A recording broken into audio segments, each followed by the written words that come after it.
अस्सलाम वालेकुम नाजरीन, आप देख रहे हैं स्टेट क्राफ्ट और मैं हूं सैयद मुजम्मिल शाह। नून लीग के सदर नवाज शरीफ साहब के हवाले से ये खबरें गर्दिश कर रही थीं कि वो जल्द लंदन रवाना हो रहे हैं, लेकिन अब बताया जा रहा है कि उन्होंने अपनी रवानगी मौखर कर दी है। और इसके साथ साथ ये कि आज लाहौर में एक तकरीब से भी उन्होंने खिताब किया। उन्होंने इस मौके पर जो सियासी मुखालिफिन थे उनको तनकीद का निशाना बनाया। साकिब निसार साहब का एक मरतबा फिर से नाम लिया। उन्होंने ये भी कहा कि हमें अपने अतवार में काम नहीं करने दिया गया। 2013 का जो उनका दौर था उसका भी जिक्र किया कि तब महंगाई कम थी, हालात बेहतर थे, और इसके बाद मुझे क्यों निकाला की बात दोबारा रिपीट कर दी नवाज शरीफ साहब ने। साथ साथ अगर आइनी पैकेज की बात की जाए तो उस पर भी अब मुस्लिम लीग नवाज़ अपनी पॉलिटिकल मैनूवरिंग कर रही है। और इरफान सदीकी साहब ने मौलाना फजल रहमान साहब से आज मुलाकात की, नवाज शरीफ साहब का पैगाम पहुँचाया। ये भी कहा कि मौलाना साहब इस बात पर राज़ी हैं कि आइनी अदालत बननी चाहिए, लेकिन ये दावा किस हद तक दुरुस्त साबित होता है ये वक्ती साबित करेगा। तहरीक इंसाफ ने भी आज 3 शहरों में एहतजाज की कॉल दे रखी थी जहाँ पर दफ़ा 144 लगाई गई, और कोई खातिर खा एहतजाज वहाँ पर हो ना सका क्योंकि यही रोड ब्लॉक्स और कंटेनर्स मौजूद थे। इस सारी सूरत हाल में आगे चल कर PTI किस हद तक कामयाब होगी हुकूमत को प्रेशराइज़ करने में, और हुकूमत क्या ये तरामीम पास करवा पाएगी, स्पेशली नवाज शरीफ साहब के पॉलिटिकली एक्टिव होने के बाद, ये अच्छा साइन है नून लीग के लिए या नहीं, इस पर बात करते हैं। साबिक गवर्नर सिंध मोहम्मद ज़ुबैर साहब हमारे साथ मौजूद हैं। बहुत बहुत शुक्रिया ज़ुबैर साहब आपके वक्त का। नवाज शरीफ साहब ने लाहौर में एक तकरीब से आज खिताब किया है, और मालूम यही हो रहा था कि 3-4 साल पहले जो उनकी तकरीर का कंटेंट था आज भी वैसा ही था। उन्होंने एक मरतबा फिर सवाल किया कि 2 तिहाई अक्सरियत से आने वाले वज़ीर आज़म को आपने बेवजह निकाल दिया।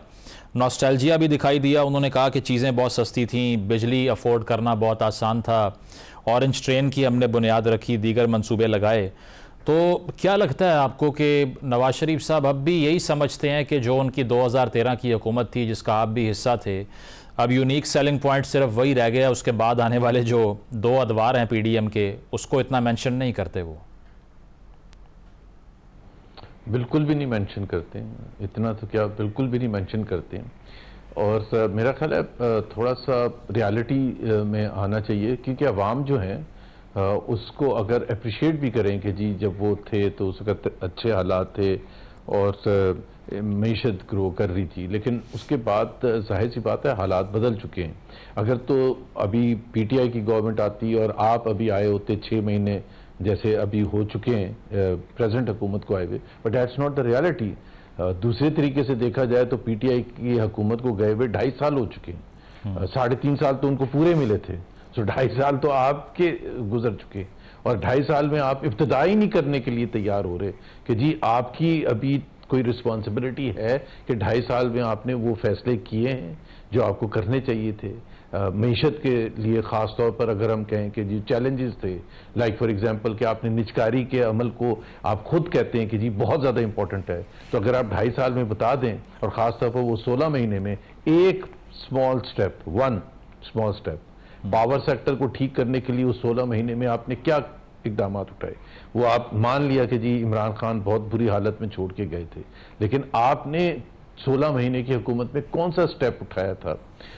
अगर जो नवाज शरीफ साहब का खुद थिंकिंग थी बरक्स दूसरे PMLN के लीडर्स के कि जी वोट ऑफ नो कॉन्फिडेंस के बाद इलेक्शन कराया जाए, और उसकी एक मंतक थी जो मैंने उस वक्त भी कहा था और अब भी कहता हूँ कि जी अदरवाइज हम पाकिस्तान के 2 साल ज़ाया करेंगे अगर हम पहले 16 महीने की चलाएं और इसी चक्कर में चलाएं कि जी अभी तो 16 महीने की है, अभी क्या बड़े रिफॉर्म्स नहीं कर सकते, और फिर केयर टेकर आ जाएगी। उस वक्त तो नहीं अंदाजा था कि केयर टेकर भी आके 6-7 महीने ज़ाया करेगी, तो कौम के तो 2 साल ज़ाया होगे ना। इस वक्त जो आप कौम से कह रहे हैं बेल्ट टाइटनिंग करने के लिए और आइंदा आने वाले 2 सालों में और 3 सालों में खुशहाली आएगी, तो वो उस वक्त जो भी हुकूमत आती, जो भी असेंबली बनती और फ्री एंड फेयर इलेक्शंस के जरिए आती, तो जाहिर सी बात है वो आगे काफ़ी आगे जा चुके होते अगर आगे जाना होता।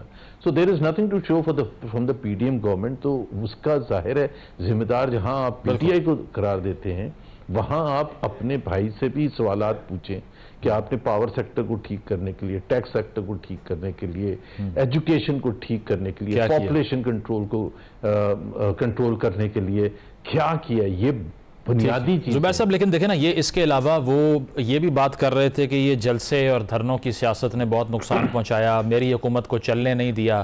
तो ये चैलेंज तो PMLN को कंसिस्टेंटली फेस करना पड़ा पोस्ट 2013, बल्कि उससे पहले से, कि जब भी हुकूमत में वो रहे हैं तो सड़कों पर हमेशा यही एक्टिविटी होती हुई हमने देखी है। आज भी यही चैलेंज है, जगह जगह दफ़ा 144 लग जाती है जहाँ तहरीक इंसाफ एहतजाज का ऐलान करती है। उन्होंने कहा मैं खुद चल के बनी गाला चला गया, मैंने मीटिंग की खान साहब के साथ, उन्होंने मुझे अश्योर किया कि मैं आपके साथ हूँ, फिर लंदन में जाके प्लान बना के वापस आ गए। तो आपको नहीं लगता कि इस पॉइंट में कुछ ना कुछ सब्सटेंस है कि जो रेजिस्टेंस इतनी ज़्यादा मिलना शुरू हुई पिछले एक डेकेड के अंदर, वो इससे पहले नून लीग ने शायद ही फेस की हो?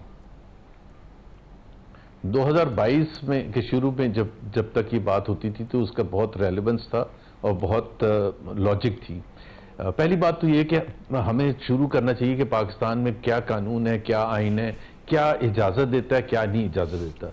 वही PMLN की गवर्नमेंट थी, वो आइन के मुताबिक अमल करते हुए धरना हुआ 126 दिन का और कुछ नहीं कहा गया। ऐसा ही है ना, कोई पकड़ दकड़ नहीं की गई, क्योंकि हमारे आइन में लिखा था कि जी उनको इजाजत है सो फार पीसफुल वो करें। हालांकि वो पीसफुल से भी ज्यादा हो गया था और काफी मुश्किलात पैदा की थी हुकूमत को अपने day to day operations, because जाहिर सी बात है उधर आके बैठ गए थे। लेकिन अब आपके पास ये जवाब नहीं है।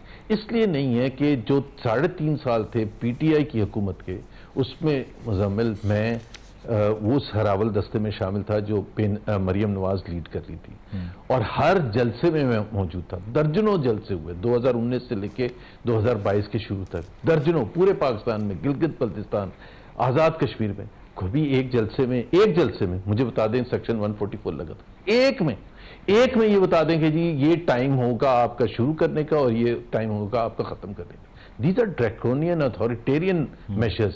इससे पहले कि मैं वो आईनी पैकेज की बात करूं, जुडिशल रिफॉर्म्स की, जो कि करना चाह रहे हैं हुकूमत के लोग, ये बताइए कि नवाज शरीफ साहब के ज़ाती पॉलिटिकल रोल को लेकर भी बहुत से आपके फॉर्मल कॉलीग्स जो हैं, जैसे आसिफ किरमानी साहब हैं, उन्होंने कहा वो बेबस हो चुके हैं, उनके इर्द गिर्द जो लोग हैं उन्होंने उनको फैक्चुअल छोड़ा ही नहीं है और वो सही ब्रीफ भी नहीं करते उनको। साद रफ़ीक साहब ये कह रहे हैं कि चंद लोग पार्टी में गलती करते हैं और सारी पार्टी को सज़ा भुगतनी पड़ती है। तो आपको क्या लगता है कि जिस तरह से हमने देखा तरामीम की रात को नवाज शरीफ साहब इस्लामाबाद में मौजूद थे, फिर वो वापस आ गए, अब सुना था लंदन जा रहे हैं, अब वो फिर मौखिर हो गया क्योंकि ये आईनी पैकेज पास करवाना है, ज़ाती हैसियत में is he happy, is he on board जो भी हो रहा है? लेकिन अब उनके दिल की राज तो मैं और आप नहीं जानते, but the Nawaz Sharif that I know, वो बिल्कुल मुतमईन नहीं होंगे आजकल के हालात से। पहली वजह उसकी ये है कि he knows more than anyone else कि ये जो हुकूमत है, ये मैंडेट इसको नहीं मिला है, इसके पास वो पॉपुलैरिटी, पॉपुलर सपोर्ट नहीं है जिसकी बुनियाद पर वो पार्लियामेंट में बैठे हैं, जिसकी बुनियाद पर बड़े बड़े ओहदे हैं। He knows more than anyone else and therefore उनकी परेशानी ज़रूर है, लेकिन उनकी एक मजबूरी ये हो गई है कि उनके पास क्या चॉइस है। एक चॉइस, एक तरफ इमरान खान खड़े हैं जो पॉपुलिस्ट नैरेटिव को लेके आगे चल रहे हैं, चैंपियन कर रहे हैं सिविलियन बालादस्ती के कॉज को, अगेंस्ट द एस्टैब्लिशमेंट्स इंटरफेरेंस। ये वही चीज़ें हैं जो नवाज शरीफ साहब एक ज़माने में बात करते थे। वो जब 2017 को याद करते हैं तो वो ये भी बताएं कि जो उस वक्त उनका बयानिया था उसका क्या 50% वो आज बोलने के लिए तैयार हैं, क्या 25% बोलने के लिए तैयार हैं, क्या 1% बोलने के लिए तैयार हैं। सो दैट इज हिज मजबूरी। वो नहीं बोल सकते उस बयानी को जो कि पॉपुलर था। जुबैर साहब, बड़ा ये अनफॉर्चुनेट सवाल है, लेकिन अब पोलराइजेशन इतनी है, करना पड़ेगा।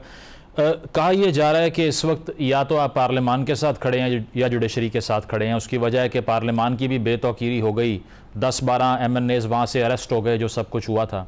इसके बाद अगर अदलिया की बात की जाए तो पहले पंजाब का इलेक्शन ना होना उनके डायरेक्टिव पे, फिर बल्ले का निशान लेना, और अब आकर जो तफसीली फ़ैसला सामने आया मखसूस नशस्तों का, उसको ना मानने का हुकूमत का मौक़िफ़। आप इन दोनों में से फिर किसको वे करेंगे कि अगर हुकूमत का ये मौक़िफ़ है कि लेजिस्लेट हमने करना है, हम बताएंगे कि कानून साजी क्या होगी, अगर आपने आइन बनाना शुरू कर दिया तो हमारा तो रोल ख़त्म हो गया, आपको जस्टिफाइड लगती है ओपिनियन ये? नॉर्थ कोरिया में बैठ के आप इसको जस्टिफाई कर सकते हैं और KGB वाले सोवियत यूनियन में जस्टिफाई कर सकते हैं या नाजी जर्मनी में। एक कायदे आज़म की थिंकिंग के हिसाब से जो पाकिस्तान चलना था उसके हिसाब से तो आप बिल्कुल भी नहीं कर सकते। If anything is can be now called a banana Republic, कि एक अगर इंटरप्रिटेशन ऑफ दी कॉन्स्टिट्यूशन या लॉ अगर वो सुप्रीम कोर्ट का हक नहीं है तो फिर सुप्रीम कोर्ट है किसके लिए? भाई सुप्रीम कोर्ट का अगर आप वही हक ले लेते हैं, और ये पहली दफा नहीं हुआ कि जी 8-2 की जो मेजॉरिटी थी उसको इंप्लीमेंट नहीं किया, और धड़ल्ले से नहीं इंप्लीमेंट किया, ढीठ बन के नहीं इंप्लीमेंट किया, ये कह के नहीं इंप्लीमेंट किया कि हमने आइन को का डिफेंड करने के लिए ओथ उठाया इसलिए नहीं हम इंप्लीमेंट करेंगे। तो इसका मतलब ये है मुसम्मिल कि हर पाकिस्तानी को ये राइट है कि कोर्ट के, चाहे वो लोअर कोर्ट का फैसला हो, हाई कोर्ट का फैसला हो, या जो भी, उसको अमल दरामद करने का अपना राइट है, बिकॉज वो तो समझते कि I was on the right और कोर्ट ने मेरे खिलाफ फैसला दिया। दूसरी चीज ये, दे गॉट अवे विद वो जो आपने 90 का जिक्र किया था कि उस इलेक्शन नहीं कराए, that was the gravest constitutional violation. फिर मैंडेट छीना गया ना, मैंडेट छीना गया किसका? अवाम का। ईस्ट पाकिस्तान का क्राइसिस था क्या कि अवाम का मैंडेट, वहां इलेक्शन हो चुका था, नहीं दिया गया, यहां होने से पहले आपने रोक दिया, और बिल्कुल धड़ल्ले से ढीठ बन के सबके सामने अमेंडमेंट पास कर रहे हैं कि जी उसका फाइनेंशियल रिसोर्सेज नहीं है इस वक्त, ये सिक्योरिटी अरेंजमेंट नहीं है। केपी के इलेक्शन 90 डेज में नहीं कराए, क्योंकि अगर वो करा लेते तो पाकिस्तान की सिचुएशन बिल्कुल डिफरेंट होती है। Let me add it here once again कि अगर पंजाब के इलेक्शन 90 दिन में होते, जो कि मिड अप्रैल में होते 2023, which is just about 20 days before May 9th, मेरे हिसाब से May 9th ना होता। अच्छा, लेकिन तो ये 63A पर जो समात अभी जारी है, इन केस इसका रिवर्सल होता है तो पीटीआई ये समझती है कि फ्लोर क्रॉसिंग का अगर रास्ता खुलता है तो फिर हॉर्स ट्रेडिंग शुरू हो जाएगी। लेकिन देखा जाए तो बहुत सी डेमोक्रेसीज़ में तो ये मिसाल है भी ना कि अगर मेरा अपना एक माइंड है और पार्टी के माइंड से मैं एग्री नहीं करता, there should be an avenue to explore. फिलवक्त तो अदालत के फैसले से ये हो गया कि ये दरवाज़ा ही बंद है, वोट काउंट होगा ही नहीं। तो 63A अगर रिवर्स होता है, आपके लिए ये पॉजिटिव जेस्चर है या नेगेटिव है? देखें, ये बिल्कुल एक ओपिनियन है और दोनों तरफ से आर्गूमेंट्स हैं इसके कि जी क्या पाकिस्तान के तनाजुर में बरतानिया के तनाजुर बिल्कुल कॉन्टेक्स्ट डिफरेंट है, या जर्मनी का पाकिस्तान के तनाजुर में डिफरेंट है। At different times political partition, जी ये भी एक बड़ा पॉजिटिव एक लॉजिक है जी, क्या आप रबर स्टैम्प कर दें जो भी आपकी लीडरशिप ने कहा है। दूसरी तरफ ये है कि जी अगर आप इंडिविजुअल को आज़ादी दे दी तो वो तो फिर जिस तरह यहाँ हॉर्स ट्रेडिंग से उसको तस्वर किया जाता है कि जी वो हॉर्स ट्रेडिंग में पैसे का भी इस्तेमाल होते हैं, सो ऑन सो फोर्थ। सो दोनों तरफ आर्गूमेंट हैं, लेकिन मेरे अपने ख्याल से उसका वोट तो काउंट होना चाहिए, ये इसमें तो कोई काउंट होना चाहिए। लेकिन देखें ना जुबैर साहब, अगर टाइमिंग ऑफ इट, जुबैर साहब प्लीज मुझे इस पर कंप्लीट करने दें। ठीक, इसका पॉइंट ये है कि टाइमिंग ऑफ इट, देखें कोई भी फैसला होता है ना, कोई भी, why this thing has been pushed now, it has been pushed now कि उसका बेनिफिशियरी रूलिंग एलीट हो आज की। अच्छा, तो इस वजह से पुश किया गया है, वरना इस वक्त कहां से उसकी एकदम से इतनी जरूरत पड़ गई, इस वक्त कहां से एकदम से याद आ गया कि वो 163A पर फैसला आया था, अगर आप उसको रिवर्स कराते हैं तो फिर तहरीक इंसाफ के वो मेंबर्स जिनको हम कह रहे हैं कि जी आप हमें वोट दें तो इससे फायदा हो जाएगा। लेकिन देखें ना, ये अब एक हुकूमत जो है ना वो एक इंडिफरेंस शो कर रही है काफ़ी अरसे से। जिस तरह से पहले हमने 90 रोज़ वाली बात की, इलेक्शन कमीशन ने कहा कि तारीख देने का फैसला हम करेंगे। अच्छा, आगे चल के स्पेशल सीट्स का फैसला आया, नोटिफिकेशन अब तक नहीं हुआ। अब आकर ये जो बेस्ट केस सिनेरियो हुकूमत के लिए लोग कह रहे हैं हो सकता है वो ये है कि 63A का रिवर्सल हो, दोबारा से आइनी तरामीम टेबल हों, कुछ लोग तोड़ दिए जाएं और ये आइनी तरामीम पास हो जाएं। मैं और आप तो तनकीद करते रह जाएंगे, फिर फ़र्क तो कुछ नहीं पड़ेगा उससे। कुछ फर्क नहीं पड़ेगा, आप बिल्कुल सही करें। और मैं जो एक और डेंजर देखता हूं ना कि वो जब रिवर्स हो जाएगा 63A और इस वजह से उनका वोट काउंट होगा, उस हद तक तो समझ आ जाएगी। लेकिन वो जो उसके बाद ये ना कि उनकी डिस्क्वालिफिकेशन भी हो सकती है, लेकिन उस डिस्क्वालिफिकेशन का जो असल तरीकेकार था कि पार्टी हेड जो है वो इलेक्शन कमीशन को कहेगा कि इनको डी-सीट करें। अब यहां जब वो पार्टी हेड बैरिस्टर गौहर कहेंगे तो कहेंगे बैरिस्टर गौहर को तो हम मानते ही नहीं पार्टी हेड, तो इसलिए डी-सीट भी नहीं होंगे। अच्छा, तो आप कर लें, मैं भी बैठा यहाँ डिस्कस करूंगा। ये तो आपने वैसे पहले टिप दे दी है। डेंजर बिकॉज जी मैंने टिप्स तो आप क्या समझते हैं कि हुकूमत वाले इतने मासूम हैं उनको ये टिप्स का नहीं पता होगा? वो यही कह के तो करेंगे सर ये आप हमारे पर छोड़ दें, हम आपको डिस्क्वालीफाई, बिकॉज उनका क्वेश्चन होगा भाई मैं इलेक्ट कैसे होऊंगा आपको वोट डालने के चक्कर में?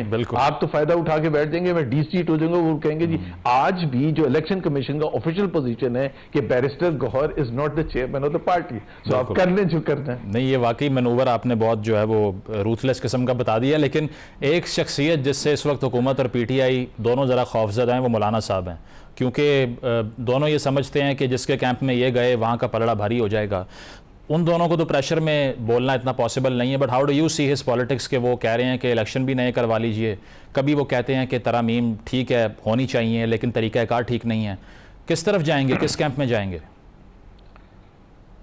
एक तो मैं उनसे पर्सनली डिसएग्री करता हूँ ओवरऑल जो इन्होंने पोजीशन ली है। पहले उन्होंने जब अनाउंस किया असेंबली में खड़े होके कि चाहे 45 फॉर्म 45 के बेसिस पर यहाँ आए लोग या फॉर्म 47, उन्होंने कहा डिफैक्टो यही हकीकत है। सो डिफैक्टो यही है। सो उन्होंने एक तस्लीम कर लिया ना डिफैक्टो कह के कि जी ये फिर इसका मतलब है यही चलाएगी और हम इसकी इंटीग्रिटी को और क्रेडिबिलिटी को चैलेंज नहीं कर रहे हैं इस पार्लियामेंट की। तो एक फिर उसके बाद उन्होंने ऐसे ही शो किया जो हमारे सामने आया कि शायद वो he is inclined towards the government amendments के हवाले से। लेकिन मेरा ख्याल है जो बिगाड़ उस वक्त पैदा हुए कि गवर्नमेंट ने जिस तरह से वो सब कुछ किया वो इतनी उसमें इनकॉम्पिटेंस शामिल थी कि उसकी वजह से और ज्यादा प्रॉब्लम्स क्रिएट हो गए। यानी कि सैटरडे की रात को संडे को पार्लियामेंट का सेशन बुलाया गया था। अब जब मुझे और आपको पता चला कि किसी मेंबर को, और ये भी पता चला कि एक ड्राफ्ट पीपल्स पार्टी के पास अलग था और JUIF के पास अलग था, यानी कि इनकॉम्पिटेंस की इतनी इंतहा थी। और जिसकी वजह से जो आपने जिक्र किया था नवाज शरीफ नाराज क्यों हो गए थे? नाराज इसीलिए हुए थे भाई ये मैनेज करना होता है ना, only then you call the session होती है असेंबली, और उसमें कोई डेडलाइन थी 15 सितंबर। पहले तो मैं ये शाम को ये क्वेश्चन मैंने रेज किया था कि यार is there a deadline midnight, कोई ऐसी कानूनी कोई आ जाएगा रिस्ट्रिक्शन आ जाएगी कि आप 16 को नहीं कर सकते अमेंडमेंट या 20 को नहीं कर सकते। अब पता चला है वो तो कर सकते थे, but it was I think the only intent जो मुझे लगता है कि why they were pushing through that particular morning और डे वाज बिकॉज वो अपने मेंबरान को एंड पब्लिक कंजम्पशन में लाए बगैर इसको रुथलेसली पास करवाना चाहते थे ताकि कोई क्वेश्चन अगर हो तो बाद में। ठीक है, आखिरी सवाल जुबैर साहब, पीपल्स पार्टी का जो इस पे रोल है, बिलावल साहब को we could say that he is the most vocal on this. फिल वक्त नून लीग का भी कोई वजीर या कोई लीडर इतना जस्टिफाई नहीं कर रहा इन तरामीम के पैकेज को जितना बिलावल साहब कर रहे हैं। वो कह रहे हैं हर सूरत इसको पास करवा कर रहेंगे क्योंकि COD में हमने ये अग्री किया था और ये होना ही है। तो पीपल्स पार्टी का क्या बेनिफिट हो सकता है इसमें जो कि नून लीग को भी सरपास कर रही है जस्टिफाई करने में? एक तो देखें जी जाहिर है this is an opportunity for Bilawal to showcase his credentials as a better prime minister, let me put it like that, as a better leader for Pakistan। और अगर ये तरामीम पास होती हैं तो he will get the credit, और वो showcase ये करेंगे ये PMLN वाले निकम्मे हैं, इन्होंने देखें कैसे तबाह किया था सारे प्रोसेस को, और मुझे देखें कि मैंने जगह जगह जाके इसको कन्विंस करने की कोशिश की and so on and so fourth, उनको भी जिनका वोट हमें नहीं चाहिए, which is a very good thing. But having said that कि ये जो मिसाक जमहूरियत की एग्जांपल बिलावल देते हैं ये बिल्कुल ही absurd है, क्योंकि मिसाक जमहूरियत में जो चीजें थी बुनियादी चीजें उसमें तो जजेस की अपॉइंटमेंट का तरीकेकार भी लिखा था, क्या इसमें वो कर रहे हैं आप? उसमें तो ये भी लिखा था कि कहते हैं इफ्तिखार चौधरी साहब ने करने नहीं दिया, बहुत प्रेशराइज किया हमें। नहीं तो अब कर लेना, अब मीडिया को आजाद कर लेना। अब क्या मीडिया आजाद है? अब क्या पार्लियामेंट कोई डिक्टेशन नहीं लेता? अब क्या पार्लियामेंट ऑर्डिनेंसेस 50-50 नहीं पास करता? अब क्या मिलिट्री सिविलियन रिलेशनशिप, अब क्या उसको let me put it like that, अब क्या कंप्लीट सिविलियन बालादस्ती है जिसका जिक्र किया गया था चार्टर ऑफ डेमोक्रेसी में? नहीं है, ये सब चीजें नहीं है। तो और भी बहुत सी चीजें हैं जो नहीं है, तो उसको आप छोड़ के आप सीधा पहुंच गए जस्टिस फाइज ईसा को आपने चीफ जस्टिस लगाना है of the all powerful federal court, जिसकी अपॉइंटमेंट करेंगे present prime minister of Pakistan. एक मैं सिर्फ याद दिला दूं कि उस चार्टर ऑफ डेमोक्रेसी में यह लिखा हुआ है कि वी विल रिस्टोर प्रेजेंट आइन जो है जिसमें बिगाड़ आ गई है to what was there in the original 1973 constitution. तो करे ना 1973 कॉन्स्टिट्यूशन में, उसमें सारी बुनियादी चीजें जो हैं, मीडिया आजादी, जुडिशियल इंडिपेंडेंस एंड एवरीथिंग, और सिविल मिलिट्री रिलेशन के हवाले से सिविलियन बालादस्ती, वो सब करे ना, तो फिर जाके हम कह सकेंगे कि हाँ हम मानते हैं बिलावल आपको और हम आपके पीछे खड़े हैं। मतलब ये तरमीम वेस्टेड इंटरेस्ट के लिए और जुडिशरी की जो इंडिपेंडेंस है उसको हार्म करेंगी। बहुत बहुत शुक्रिया। मोहम्मद जुबैर साहब हमारे साथ मौजूद थे। एक ब्रेक शामिल है, ब्रेक के बाद वापस आएंगे। स्टे विद अस।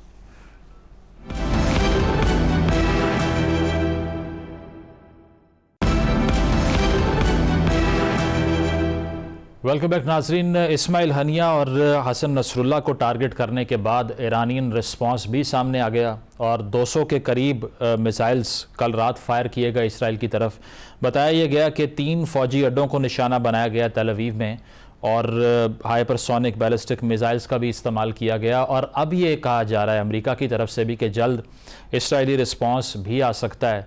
अब गज़ा में तकरीबन 40 से 45 हज़ार कैजुअल्टीज़ होने के बाद ये जंग कितनी एस्केलेट करेगी, जो कि 5 दिनों के बाद 1 साल मुकम्मल हो जाएगा इस जंग के आगाज़ को। गुफ्तगू का आगाज़ करते हैं। जलाल अल फराज साहब हमारे साथ मौजूद हैं, तर्जुमान गज़ा के और सहाफ़ी हैं। फैसल वड़ाइच साहब मौजूद हैं, सीनियर एनालिस्ट हैं। और आदिल नजम साहब मौजूद हैं, बैनुल-अक़वामी अमूर के माहिर हैं। आप तीनों का बहुत बहुत शुक्रिया। आदिल साहब आपसे आगाज़ करूँगा। 31 जुलाई को हमने देखा इस्माइल हनिया को टारगेट किया जाता है, फिर हसन नसरुल्लाह वाला अटैक 27 सितंबर को। अब आकर ईरान का जो रिस्पांस है, कहा जा रहा है कि 200 मिसाइल्स उन्होंने फायर किए इसराइल पर और अब रिटेलिएशन भी एक्सपेक्ट की जा रही है। अमेरिका ने भी ये कह दिया कि बहुत जल्द इसराइल भी रिस्पॉन्ड करेगा।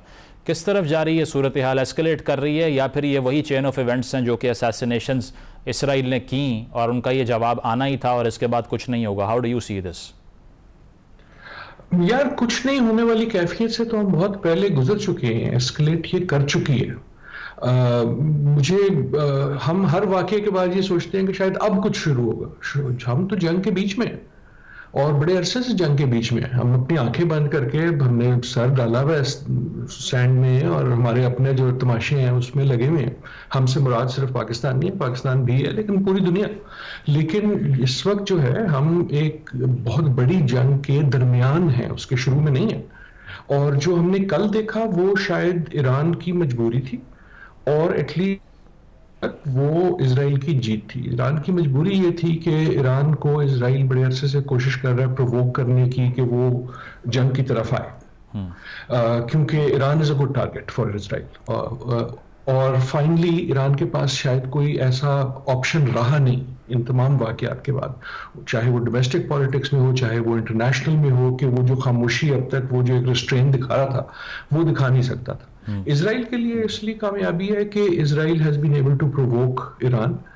शायद Israel may even be able to provoke जो उनका दूसरा हदफ है अमेरिका के, वो बाकायदा एक इसका शरीक हो जाए। इस शरीक तो वो है ही, क्योंकि हथियार भी उनकी है, मदद भी उनकी है, लेकिन बाकायदा तौर पे। तीसरी कामयाबी उसकी ये है नेतन्याहू की कि डोमेस्टिक आपको सपोर्ट मिल जाती है। किसी की भी मुल्क पर जब हमला होता है तो एक तरह से एक डोमेस्टिक गुडविल आ जाती है। और फाइनली ये है कि ईरान हो या हमास हो या हिजबुल्लाह हो, ये इजराइल के लिए बड़े स्ट्रेटेजिक बेनिफिशियल टारगेट इसलिए हैं कि इनकी गुडविल इतनी कम है, खसूसन वेस्ट में, कि जो रिएक्शन होगा वो उनकी सिंपैथी में नहीं होगा, चाहे हकाइक कुछ भी हो। तो in all of these senses I think इस वक्त जो है नेतन्याहू और इजराइल जो है उनका हाथ भारी है। चाहे वो कितने मिसाइल ईरान से निकले वो एक सवाल है, कितने उसमें से पहुंचे इजराइल में और उनका क्या असर हुआ वो दूसरा सवाल है, उसका फैसला वक्त करेगा। ये तमाम वाक़ये क्यों हुए? क्या ये इंटेलिजेंस ब्रीच थी, क्या ये सिक्योरिटी ब्रीच थी, या सिर्फ ये इजरायली हाई हैंडेडनेस थी, या सब कुछ था? ये वो चीज़ें हैं जो मेरे ख्याल में इस वक्त हर एक के ज़हन में। ठीक है जलाल साहब, आप क्या समझते हैं? तकरीबन 45,000 कैजुअल्टीज़ हो चुकी हैं फ़लस्तीन में और उसके बाद अब हिजबुल्लाह के जो लीडरान हैं उनको टारगेट करना और इस जंग को मज़ीद अब बॉर्डर के बाहर भी ले गया इसराइल अपने।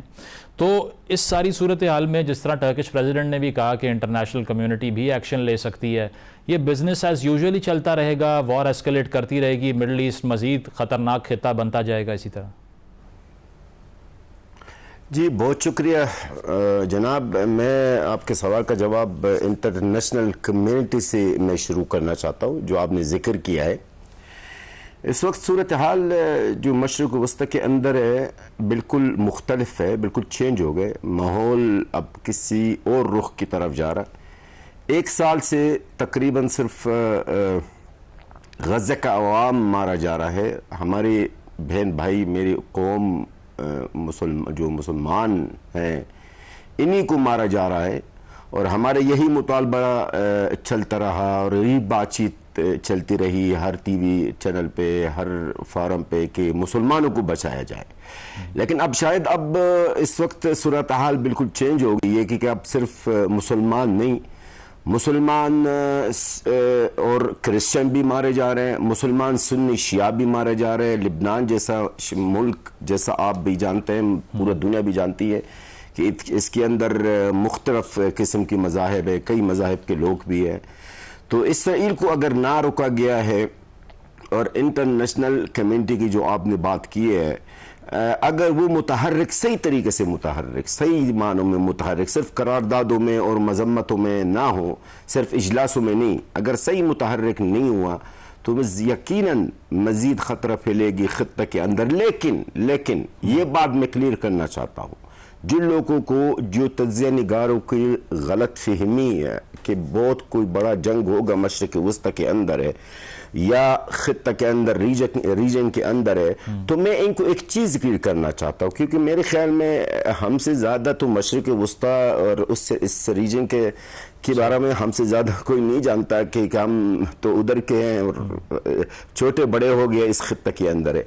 देखिए, बहुत कुछ ज़्यादा जंग फैलने का जो ख़तरा है या खदशा है, मैं इसके हक में नहीं, मैं तो बिल्कुल इसका मतलब I am not agreed with this. Because देखिए, ख़ित्ते के अंदर है कौन से ममालिक है? मिस्र, जॉर्डन, सीरिया, लिबनान। अव्वल तो मिस्र कभी भी जंग नहीं करेगी और ना अपना ज़मीन किसी को इस्तेमाल करना देगी जंग करने के लिए।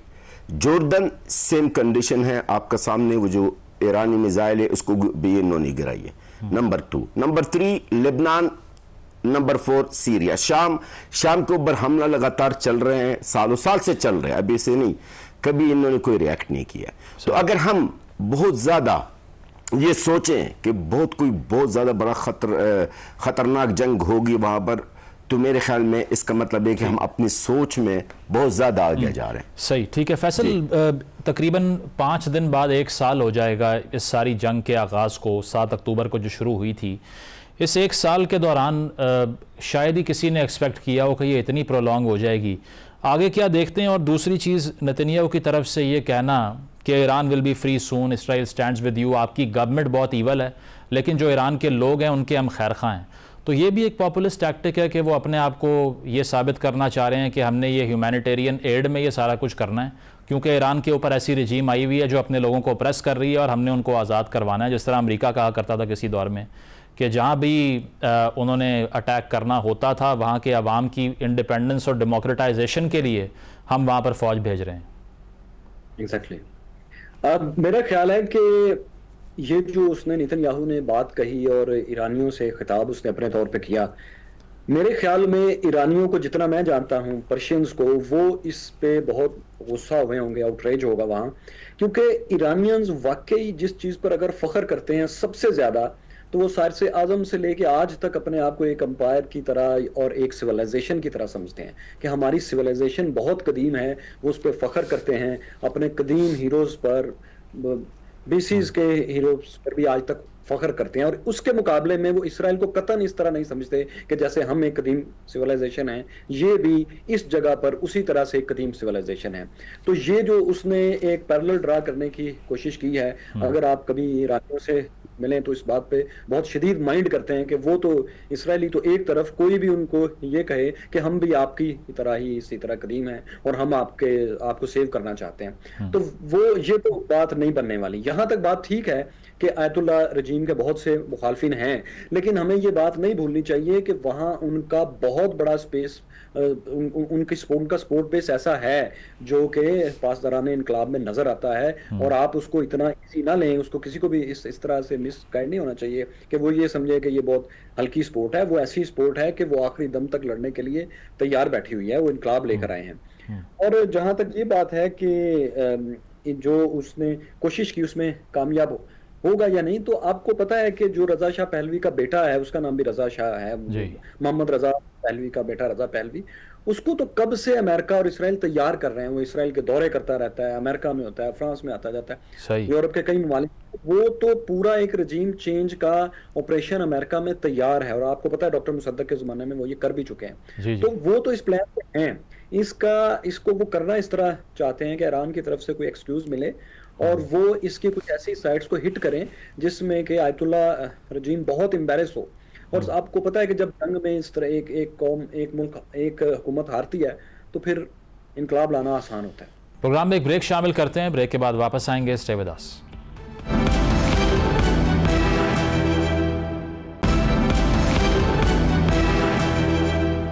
वेलकम बैक नाज़रीन, गुफ्तगू के सिलसिले को आगे बढ़ाते हैं। आदिल साहब, जो फैसल भी बात कर रहे हैं अमेरिका की स्ट्रेटजी की, अब इसमें नवंबर में वहाँ पर इंतखाबात भी हो रहे हैं। डोनाल्ड ट्रंप साहब ऑन रिकॉर्ड ये कह चुके हैं कि अगर मैं प्रेसिडेंट नहीं बनता दैन इजराइल इज़ गॉन। इस इलेक्शन का रिजल्ट किस तरह इम्पैक्ट कर सकता है इस वॉर को? कख नहीं करेगा यार, ना अमेरिका के पास कोई स्ट्रेटजी है ना कुछ कख करेगा। ट्रंप आ जाए या कमला हैरिस आ जाए या खंबा आ जाए या आप खुद आ जाए, कोई फर्क नहीं पड़ेगा अमेरिका की पॉलिसी पे। American policy particularly on this thing but on many foreign affairs issues is going to remain the same. जो ट्रंप की या किसी भी सियासतदान की बातें वो वैसी होती हैं जैसी आप हमारे यहाँ होती हैं। मतलब वो तो नाराबाजी होती है ना, एयर फिल करनी होती है, टीवी के शो वगैरह करने होते हैं, अपने पॉडकास्ट वगैरह करने होते हैं। I don't think they have any strategic value whatsoever. America जो है वो इन अ वे, देखें, इजराइल जो है पिछले कुछ महीने से दुनिया को ठेंगा दिखा रहा है, अमेरिका को भी दिखा रहा है। वो कौन सी सुन रहा है कोई अमेरिकन सदर की? सही ऐसा नहीं है कि अमेरिकन सदर बड़े कोई पीस के ख्वाहिशमंद है, लेकिन वो कई बार कोशिश कर चुके हैं या गुफ्तगू कर चुके हैं। He doesn't have the will to back वो गुफ्तगू को विद एक्शन। तो जहां तक ट्रंप की कोई बात है उसको इतने सीरियसली नहीं लेना चाहिए। वो वैसी बातें होती हैं जैसी हमारी यहाँ होती हैं टीवी पे। आई थिंक मतलब वहां भी सच कम भी बोला जाता है, आप कह रहे हैं? ये कह लें आप, जो भी जैसा भी होता है, जो आप लोग मतलब हम सारे करते हैं वही होता है ना। मतलब वो एक बात ली, उस पर हमने कुछ वक्त गुजारना होता है। मतलब डेमोक्रेट और रिपब्लिकन फॉरेन पॉलिसी की फिलॉसफीज में कोई डिफरेंस नहीं है? सर्टनली ऑन इजराइल कोई नहीं है। जब देखें, आपने एक रिएक्शन में फर्क देखा था जिस वक्त आए थे नेतन्याहू अमेरिकन कांग्रेस में, उसका आप रिएक्शन देखते हैं, उसमें कोई फर्क था रिपब्लिकन डेमोक्रेट में? और वो उसमें जो नेतन्याहू ने वहां दिखाया था वो ये दिखाया था कि मेरी सपोर्ट अमेरिका में अमेरिकन प्रेसिडेंट से ज्यादा है। सो एट दिस पॉइंट सवाल ये नहीं है कि अमेरिका इजराइल को कंट्रोल कर रहा है, सवाल ये है कि इजराइल अमेरिका को कंट्रोल कर रहा है या नेतन्याहू कर रहा है। ठीक है। जलाल साहब, आप क्या समझते हैं, ये जो फैसल ने भी बात की कि ह्यूमिलिएट करना या एम्बैरस करने का प्लान है ईरान को ऐसी लोकेशंस को टारगेट करके, जो रीसेंट ईरान ने अटैक किया, जो मिसाइल्स फायर किए, इसका ज़्यादा ताल्लुक लबनान के इन्वेजन से है या फिर जो इस्माइल हानिये वाला अटैक था उससे? हम ईरान की पॉलिसीज़ को गज़ा और फ़लस्तीन के मुताल्लिक बड़े करीब से जानते हैं और हमें पता है कि हमारे ईरान का असल किरदार फ़लस्तीन में है क्या है। ईरान जिस तरह सबको पता है कि चले वो हमास को मदद करते रहे, हमास को सपोर्ट करते रहे, लेकिन ऐसा मुमकिन नहीं है कि वो अगर इस्माइल हनिया साहब किसी और जगह भी शहीद हो जाता तो वो इनका बदला लेगी, ये तो मुमकिन नहीं है। अच्छा। इस हद तक ईरान है कि वो हमास को सपोर्ट कर रहे हैं, इस्लामी जिहाद जो गज़ा के अंदर उसको सपोर्ट कर रहे हैं। पे ये होना हसन नसरल्लाह साहब। फैसल, लास्ट क्वेश्चन आपसे, ये जो एक सिंबॉलिक वैल्यू होती है इस तरह की रिटेलिएशन की जो ईरान ने की है, या प्रैक्टिकल भी होती है? सोशल मीडिया पे फेक न्यूज़ का क्राइसिस भी बहुत है, मुख्तलिफ फुटेजेस चल रही हैं। न्यूयॉर्क पोस्ट कह रहा है 200 रॉकेट फायर किए लेकिन एक कैजुअल्टी हुई। तो ये सिंबॉलिक वॉरफेयर ज़्यादा है या डैमेज भी ऑन ग्राउंड आयरन डोम को स्किप करके कर सकता है ईरान, या किया है उसने लास्ट नाइट? देखें, ईरान ने लास्ट अटेम्प्ट में उसने, आप कह सकते हैं हमारी जुबान में, कि खोखे फायर किए थे सिर्फ ये बताने के लिए कि मेरे पास ये कैपेबिलिटी है। 14 अप्रैल को कल उसने ये किया है कि 200 जो उसने बैलिस्टिक मिसाइल फायर किए हैं, इनमें उसने कुछ हाइपरसोनिक मिसाइल भी फायर किए हैं। और आपको याद होगा कि यमन ने भी एक इस तरह का मिसाइल फायर किया था। ये तमाम इसके तीनों डिफेंस लेयर्स को, एरो को, डेविड स्लिंग को और तीसरा आयरन डोम को भी पास करके उसकी जमीन पर लैंड किए हैं, और इनमें भी बारूद बहुत कम था। तो इसका वाज़े मतलब यह है कि ईरान उसको एक स्पेस भी दे रहा है कि मैं जंग नहीं चाहता, लेकिन देख लो मेरी कैपेबिलिटी है। तो ये एस्केलेशन लेटर पर हम आगे चले गए हैं। लेकिन इस बारे में कोई भी मिस्टेक ना करे, मेरे भाई जो बात कर रहे थे, मैं उनसे इत्तेफाक कर रहा हूं कि ये गजा का असल मसला तो गजा का है, जिसको कि वेस्ट वक्त तक हल नहीं करेगा जब तक उसको इसराइल की शिकस्त नजर नहीं आएगी या उसको मार पड़ती नजर नहीं आएगी। दुनिया में कोई जंग ऐसी नहीं है कि उस जंग में एलाइज अपने जीतते हुए घोड़े के लिए पीस के लिए आए, सीज फायर के लिए आए। जब तक उनका प्लेयर जीत रहा है वो कभी सीज फायर के लिए नहीं आएंगे, चाहे वो सबको मार दे।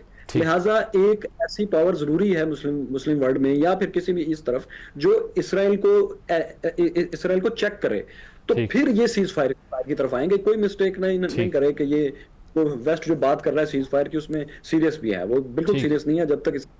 ठीक है आदिल साहब, वेरी शॉर्टली, जो व्हाइट हाउस के तर्जुमान ने कल कहा कि चूंकि हमास टेबल पर नहीं आ रहा था इसीलिए इसराइल को ये सब करना पड़ा, do you see that happening in future के कभी कोई नेगोशिएशन हो पाए या सिर्फ अब टोटल वॉर ही रहेगी इस तरह से? यार अभी तो नहीं नजर आती, लेकिन मसला टेबल पे हमास का आना या लबनान का आना या ईरान का आना तो नहीं है ना। जो नहीं आना चाह रहा टेबल पे वो तो इसराइल है, जो कंसिस्टेंटली नो कर रहा है, जो इसका कोई इंटरेस्ट नहीं है सीज फायर में, जिसका कोई इंटरेस्ट नहीं है पीस में, वो तो इसराइल है। ऐसा तो नहीं है कि अब तक सीज फायर इसलिए नहीं हुआ कि इसराइल तैयार था और हमास या हिजबुल्ला या ईरान या लबनान तैयार नहीं। ठीक है। सो आई थिंक ये जो फ्लफ है यूएस तर्जुमान की, इन अ वे आप सिंपैथेटिक हो सकते हैं, वो बेचारे और क्या कहेंगे। जाहिर आप उन्होंने तो यही कहना ना, लेकिन I don't anyone in the world believes it, including in the US. सही, ठीक है। बहुत बहुत शुक्रिया जलाल फराज साहब हमारे साथ मौजूद, नजम साहब, फैसल वड़ाइश मौजूद थे। एक ब्रेक शामिल करते हैं, ब्रेक के बाद वापस आएंगे। Stay with us.